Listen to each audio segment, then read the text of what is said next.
Good day, folks. This is Greg Judy at Green Pastures Farm. Today I am with the bumblebees. They are absolutely going nuts on this milkweed. This is a member of the milkweed family. I'm not sure which one it is, but I know when you bend a leaf off, it's got milk coming out of it. Look at that. We got pollinators, folks.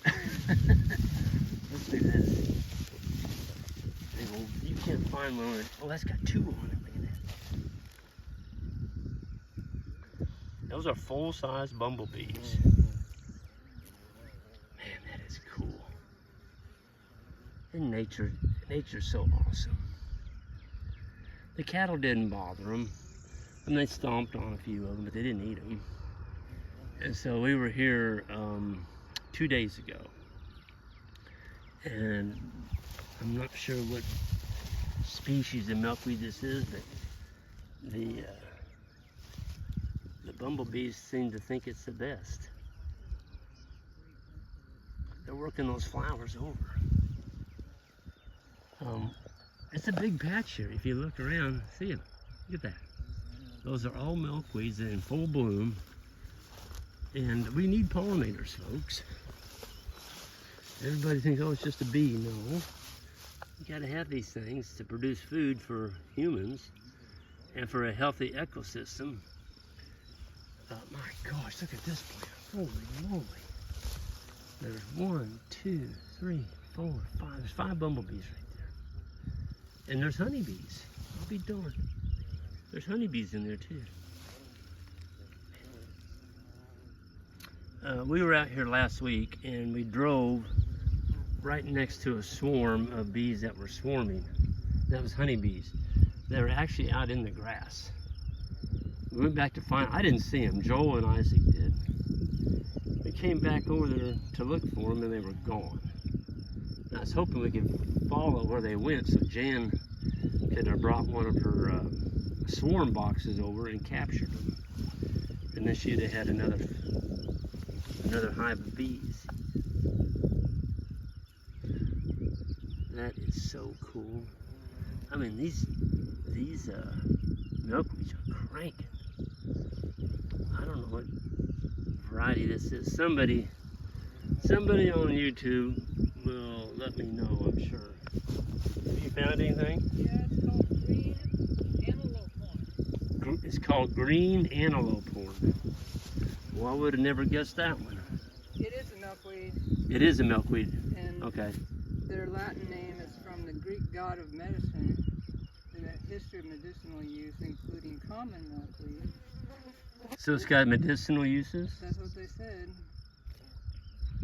It's good for wart removal and lung diseases.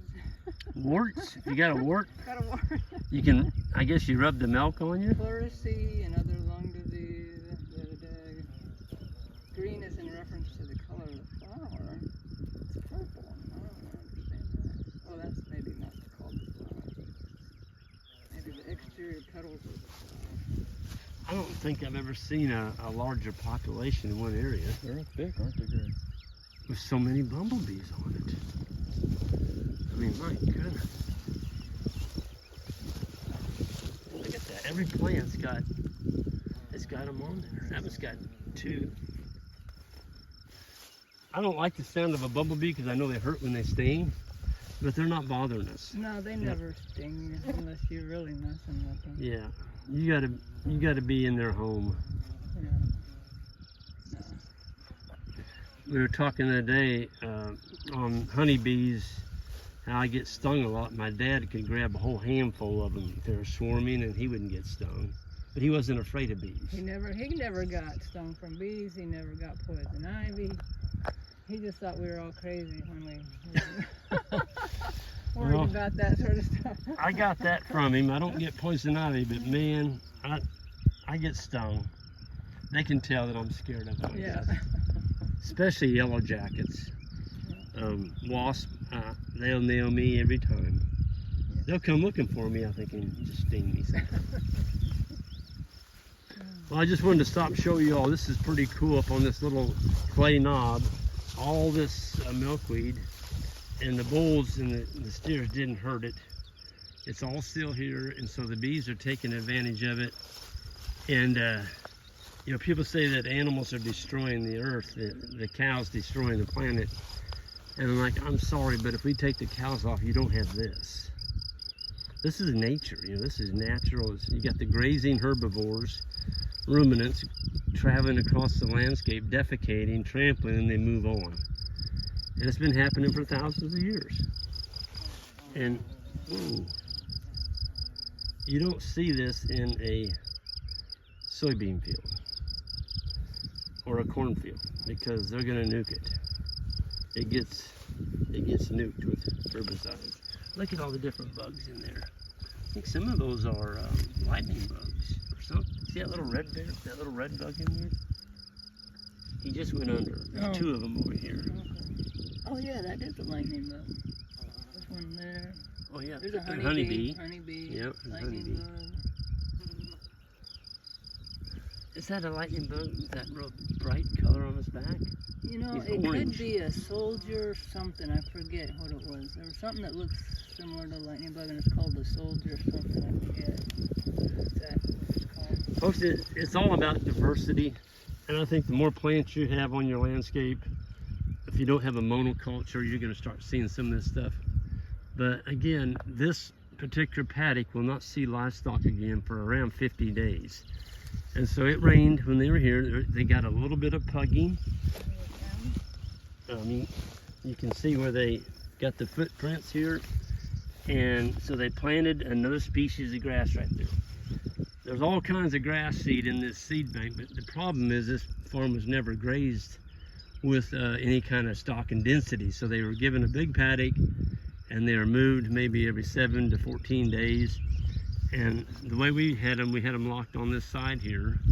You can tell we got some impact on this. 60 days, we can come back here and look at it. It's gonna look a whole lot different.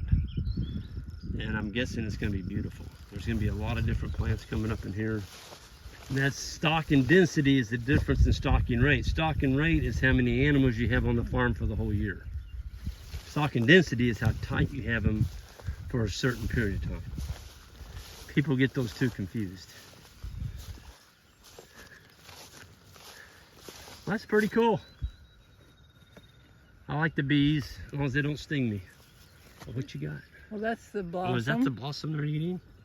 Well, Or not it might eating, be, they're getting the yeah, nectar it from might it. be considered the seed, but if you look at it from here, you see how it's shaped like a crown? Oh yeah, And that's what they call it in Hawaii, is crown flower.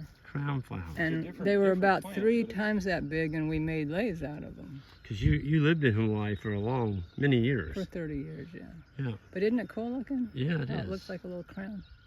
Yep. It's exactly the same, except smaller. A lot smaller rendition of it. Smaller edition, exactly. Yep, that's cool.